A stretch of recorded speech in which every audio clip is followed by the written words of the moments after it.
This case wouldn't have been this case if there was not drama during the closings, and not just any kind of drama, but juror drama, and we're going to talk about it in this video.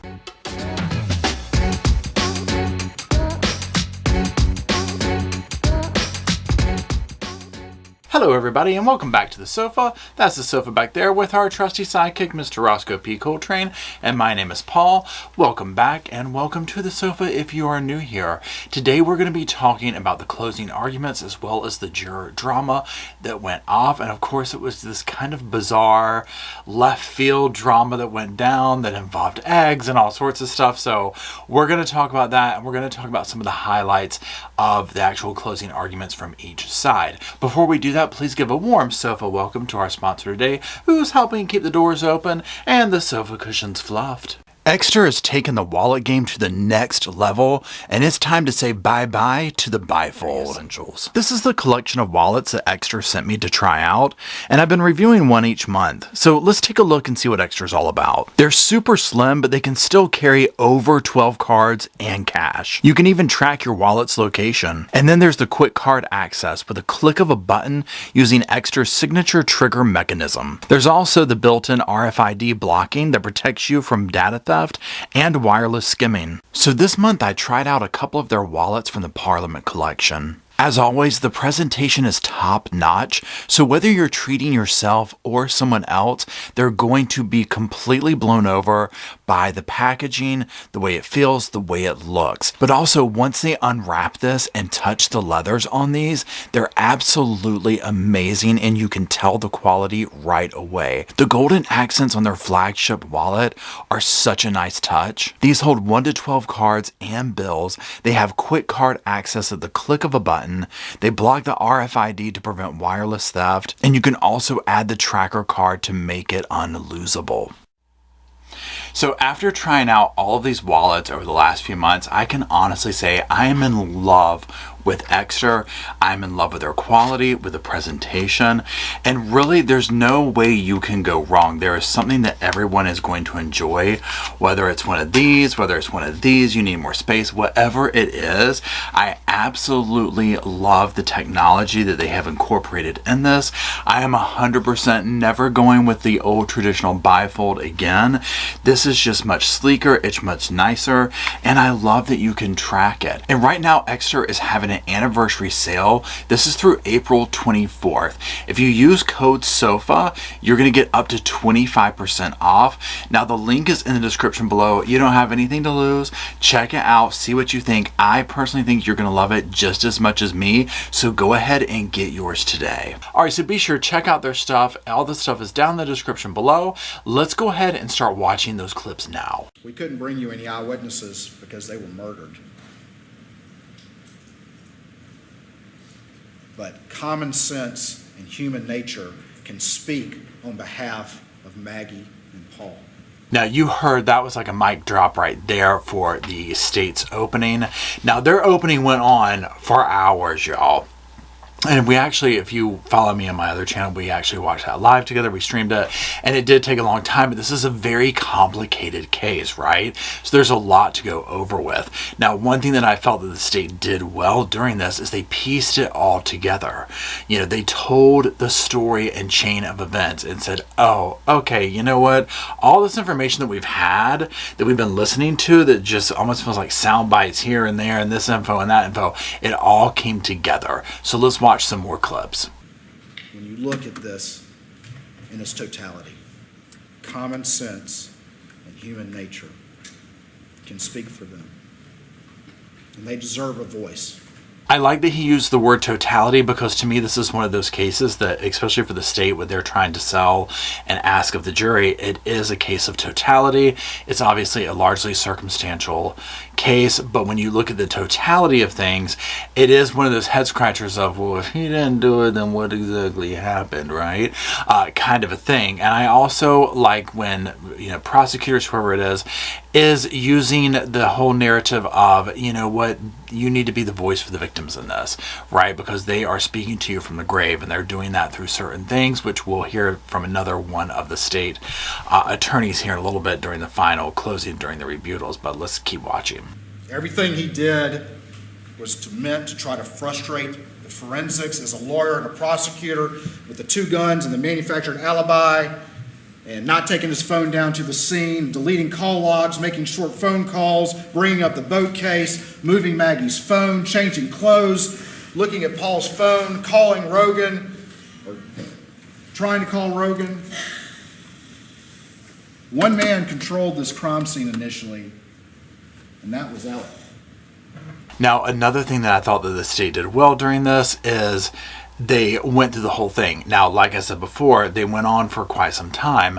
It was a complicated case, and what you just heard was him kind of almost revisiting all the stuff that he went over in the closing and obviously the entire trial. One thing that really hit home for me during the closing arguments was the fact of, wow, just like he said, Alec really did have control over this crime scene. I probably was giving him the benefit of the doubt more so during the trial of, I don't think this could have happened this way or that could have happened. But when the state kind of rounded it all out for me, I was like, you know what? I tend to forget this man is a lawyer, but more than that, he's a professional liar, right? The evidence has shown that he has lied and manipulated. Now, the jury did not have the benefit, or they shouldn't have, of watching like things like the Netflix documentary. And I'm not trying to say, I'm basing my legal, fact off of that or whatever. But hearing from multiple people who were close to this family, close to the victims, close to Alec, and hearing that this was just par for the course, not just with them, but, this is generations, right? Other family members of just manipulating and covering up. And it all made more sense to me where I was like, I can see how this was being done in this case. A couple things that the defendant said that I agree with. He said, whoever did this had anger in his heart. Whoever did this planned it for a long time. I'm glad that he brought these up too, because there's so many things that Alex said during interviews, during his time on the stand, that I was just like, that's not sitting well, right? It was just one of those things that just seemed a little bit like, are you talking about yourself or somebody else? It may be hard to fathom, ladies and gentlemen, that when you put all these circumstances together and really understand who he was in the entirety of his life, and the pressures that he was facing from what he had been doing for so long. Now, one thing the state also did well for me during the closing is they really brought that home. They tied that part of the story together of his world was crumbling down 100%. The boat incident and Paul's involvement in that and all that kind of stuff really set a whole trajectory off, but Alex's world was coming apart in every direction that you look at it. And when you see this desperation, it's not a far jump for me to be like, I kind of see how things went the way they did. There was one mistake, though, he didn't expect. And this is why he was worried about Paul's phone. This is why he's trying to get in touch with Rogan. And it was that kennel video that came up late in the investigation. And that kennel video honestly did him in on major levels, right? There was no reason to lie about that. And we'll listen to this prosecutor here in a moment round that out. And he really laid it out quite clearly to kind of rebuke the way that Alec was like, well, this is why I lied about it. But it's like, well, not really, because you were already lying about it. And we went through that long cross in which he identified all these factors, from his partner saying you need to have an attorney present, to his distrust of SLED, to Dave Owen asking him about his relationship. And I asked him, at what point did you decide to lie? And he finally agreed, okay, it was in this interview. It was that moment in the June 8th interview. It was during that interview.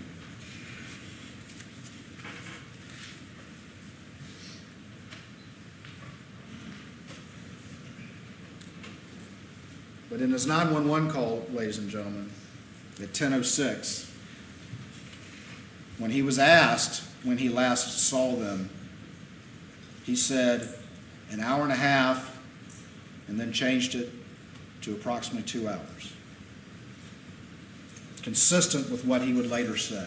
Before any of those factors that he sat there and ran through with y'all as the reason for his decision even ever existed. Now, for me, that was very powerful. That really hit home, because he really, it showed that he did his homework. He went back over the testimony and was like, but look, you're saying this, but here's all the evidence. And now also during the closings, he walks through each of this, and it's very visual. It really was powerful. Not testimony, but it was powerful in the closing. So, and that's the thing. Again, it's not hard to prove that Alec is a liar. Now, does that make him, a cold-blooded murderer? Well, the jury's going to decide that. He was lying to you when he made those up, just like he's lied to everyone close to him. And here's the thing, these powerful words, and looking at the jury, he's lied to everybody, he's lying to you. But the question still remains at this point, is that enough for the jury to convict? On the other hand, has fooled everyone who thought they were close to him, everyone who thought they knew he was who he was. He's fooled them all.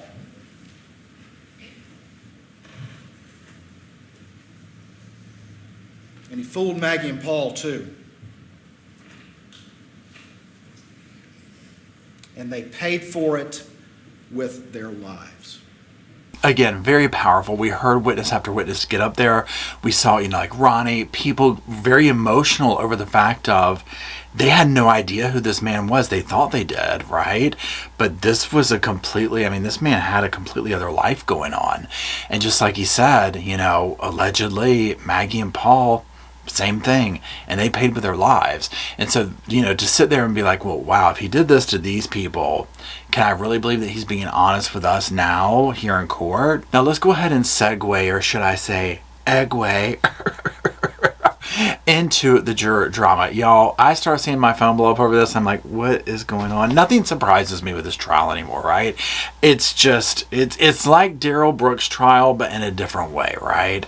So what we're going to do now is we're going to look at a clip of the judge and hear what he has to say about what was going on. This morning we have to deal with the issue involving the removal of a juror. A few days ago, I received a complaint from a member of the public indicating that a juror had engaged in improper conversations with parties not associated with the case. I communicated and provided a copy of the communications to the defense counsel. After court, we then met with the juror on the record, and the juror denied discussing the case with anyone not on the jury or with anyone on the jury. She provided information that led us to the court to contact the persons that she was suspected of having conversations with concerning the case. Those individuals were interviewed and provided an affidavit regarding the contact that the juror had with them.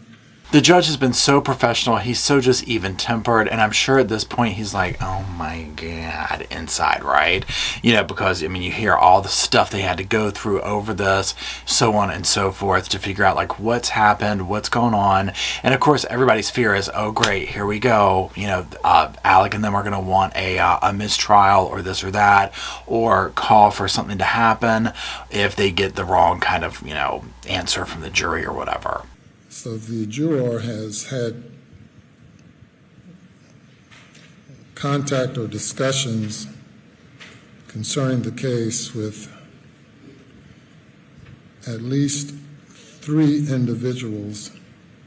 Now, at this point, I was just like, oh my gosh. To be quite fair, I can't fathom being on a jury, number one, for this long, right? You're not being able to write notes. You can't talk to each other. You can't do this. I get it. Now, I'm not trying to sit here and say, oh, so that means I'm just going to go talk or whatever. Obviously not. But it's a long time to be doing this, right? So when I started hearing the details of this, now remember, we've had all this other drama going on with jurors, and I don't know if this is the same juror, but we've had somebody was allegedly sleeping during closing arguments. Someone at one point had put tissue in their ears and was leaning back. This kind of stuff where I'm just like, this is not good, people. However, I think it's important for me to note for the record that the interviews of these two people were done by SLED agents, one of whom was named as a witness in this case, and the other who was listed in the notes as being one of the investigating officers. Just to note that, again, SLED has made another bad judgment in this case. I'm not accepting from your ruling. Yes. I'm just pointing out that this is just a continuum of a calamity of errors. Thank you. Honestly, I don't blame him, right? I mean, if this is the whole case that it was SLED agents, and I don't know, obviously, what the details of the phone call were or whatever, or, I'm sorry, the conversation, but, I mean, come on, right? It's just like, dudes, get it together. Let's make sure she brings everything with her. She will, I'm sure. Tony.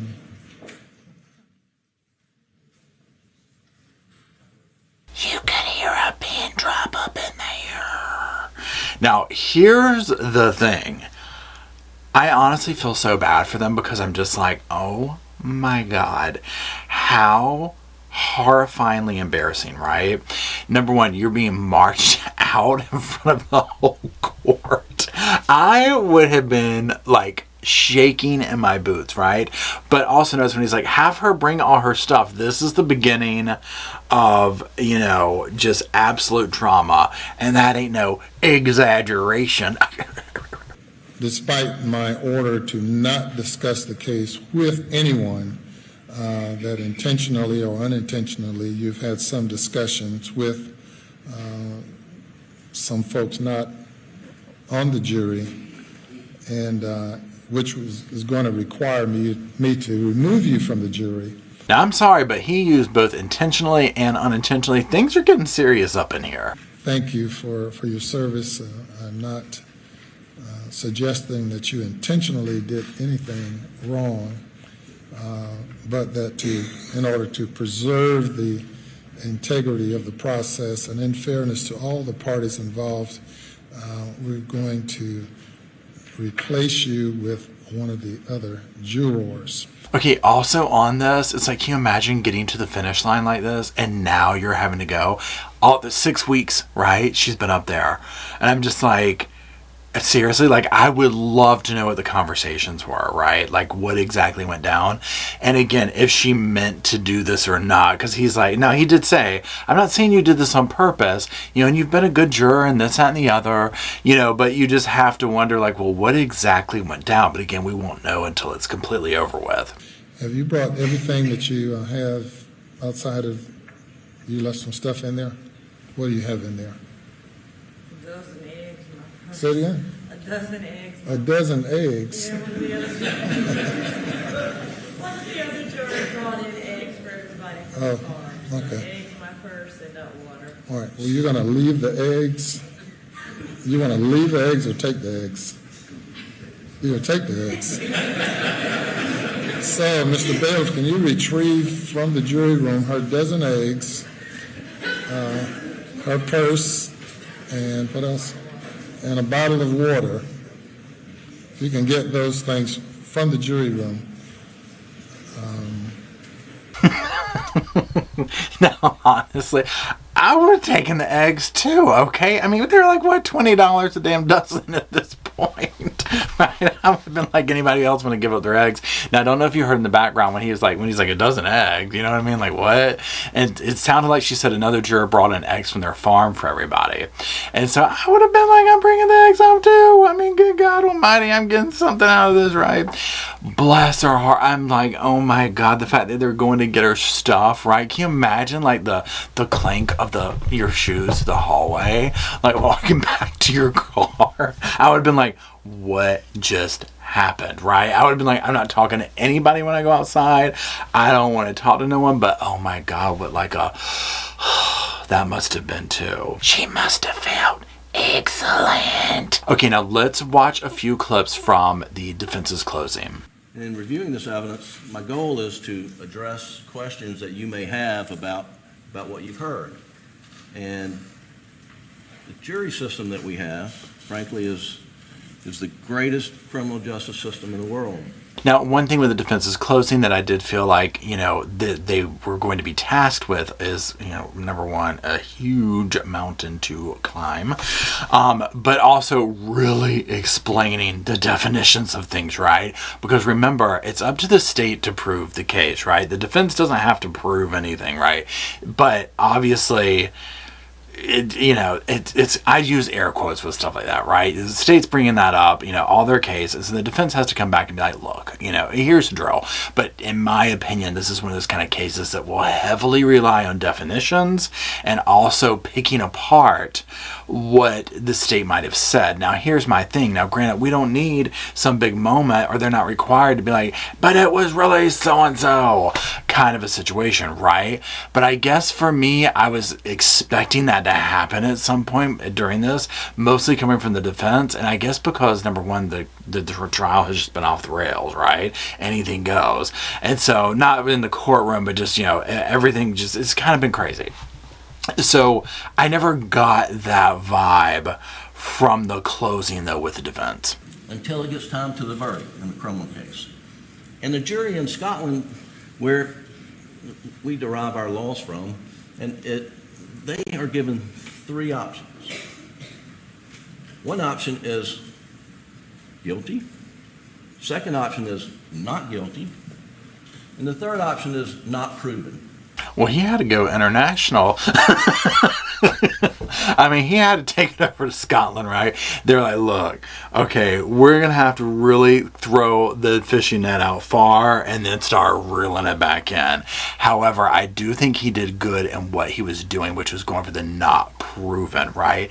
Because it's almost like that's what they really need to differentiate is not guilty, not proven, right? To really try and capture those people in, because a huge element that's going to be going on here, in my opinion, is there's going to be a lot of people that are going to feel like, I feel like he's guilty, but they haven't proven it, kind of a thing. And so for them to sit here and kind of lay that out, I was like, okay, you know what? This is a good move by them.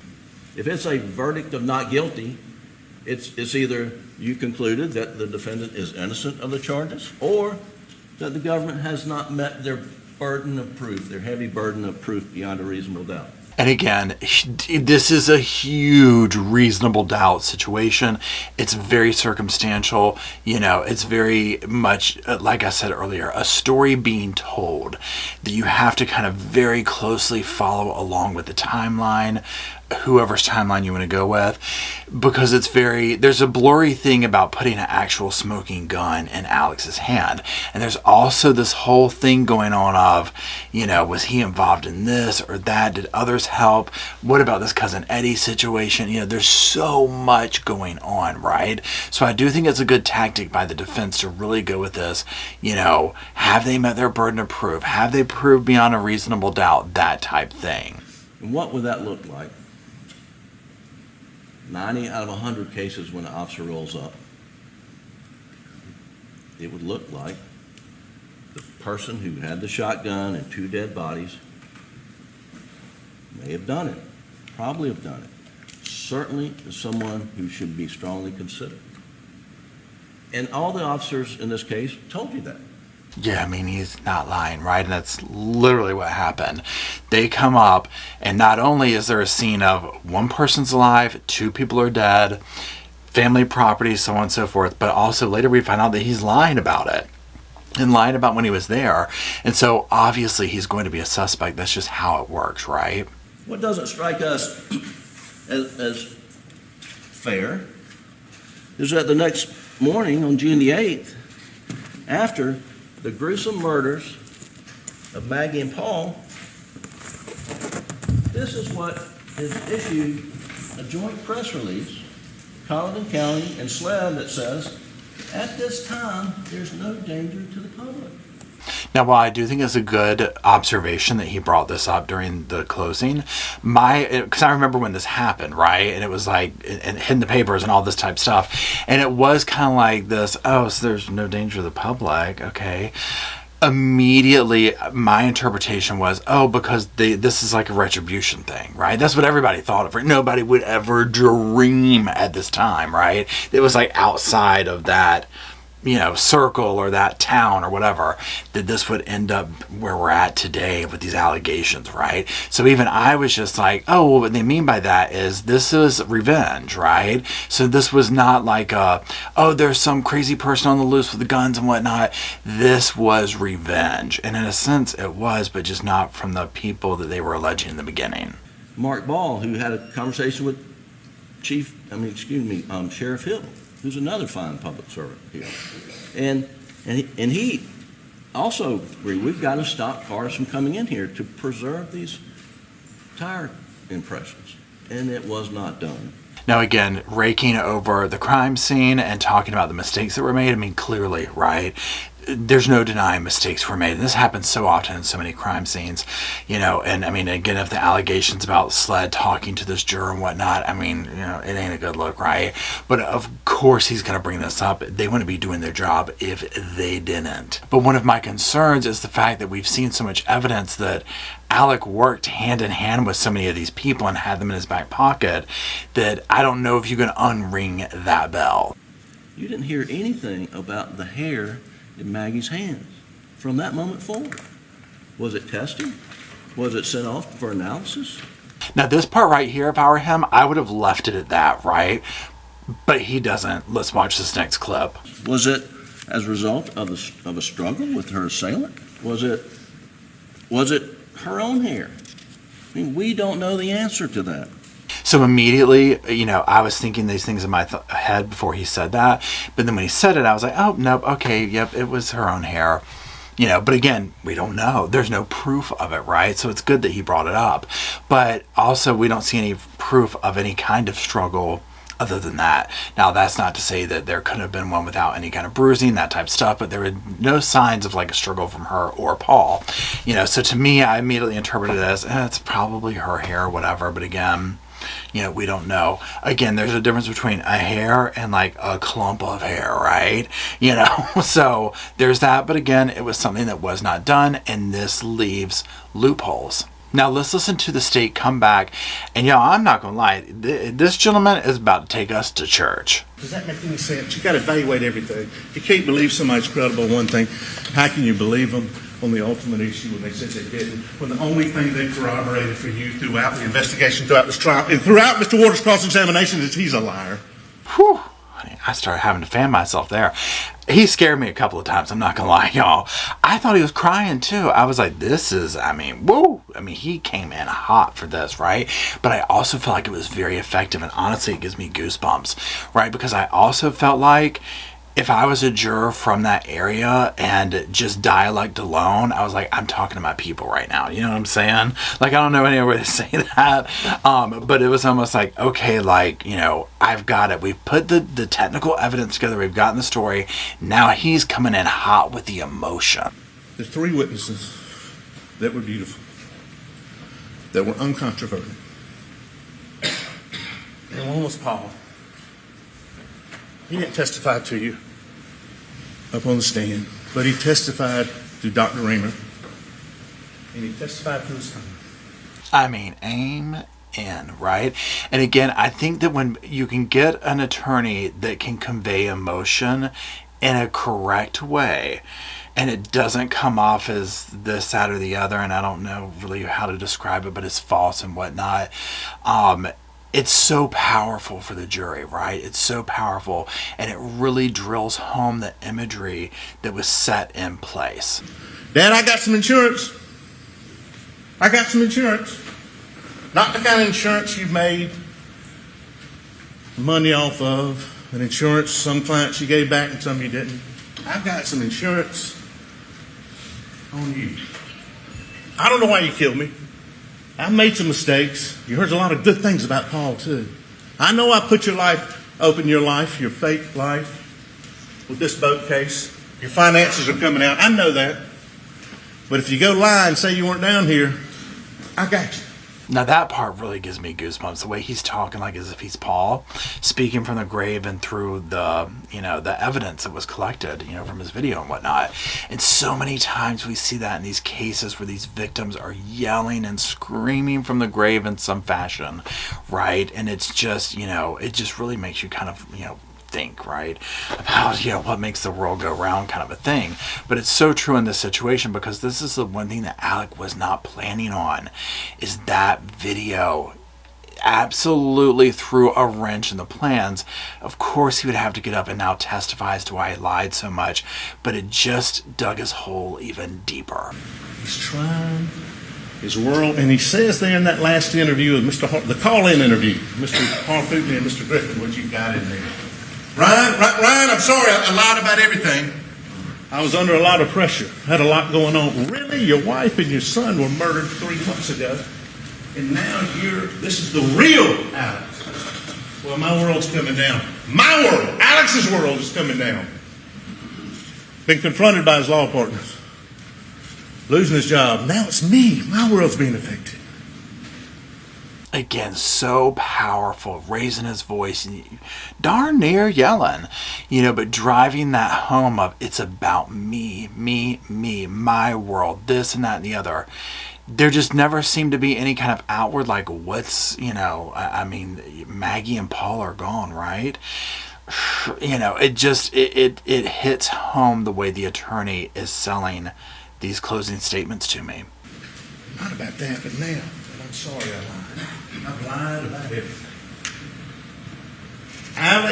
Richard Alexander Murdaugh I think he loved Maggie. I think he loved Paul. But you know who he loved more than that? You know who he loved more than that? And who he's going to make sure wanted to make sure that life, he loved Alex. And he exercised his greatest power of choice to make sure that life continued, or try. And I have to agree with him. I have no doubt that he loved Maggie, he loved Paul, which is what makes it even that much more tragic, right? Is to see that in a moment of, and not really a moment, but in a series of events where his world is crashing down, that he could do this, allegedly, we don't know at this point, right? The verdict hasn't come in yet. He could potentially do this to the ones that he loved, and not just take their lives, but also looking at what he was doing to his financial crime victims, his law firm partners, and not only that, but look at the lineage of his name, which he completely destroyed. I have a serious doubts that his, ancestors who started this off with, they're probably rolling. And especially Richard Alexander Murdaugh, who has lied and lied and lied and lied, and it's been okay. He got you through. It stops here. We respectfully request it stops here today. No, it's not okay. And we're going to exercise our greatest power and find you guilty of killing Maggie and Paul. Thank you. Woo! Sing it, brother. My goodness. I told y'all he was taking us to church, right? I felt like I just sat through his little sermon right there. But powerful words to end on, and a powerful way to ask the jury for that verdict, right? He really tied it in, and I felt like that's what the state did. Now, again, yes, I felt like the closing arguments, especially the beginning, were, they went on forever, right? But at the end of the day, we get it, right? It's so complicated. But what I was looking for and kind of needed was not only for them to get up there and paint the picture and cohesive, like this is how this happened, but then to get up there and hear that emotion and the way that he delivered it. So there's that. So let me know, what do you think? Should our excellent juror have been dismissed? What do you think? Guilty, not guilty, or not proven, or hung jury? Let me know your thoughts down in the comment section. Again, thank you for being here at the sofa. Thank you for following this case with me. This one, we really went on a rabbit hole on this one on the Sofa Squad, y'all, and I'm so glad that y'all have been here with me through it. And we'll continue on to the next thing and the next victim and their story and their lives. And until we meet back at the sofa, I'll see y'all soon.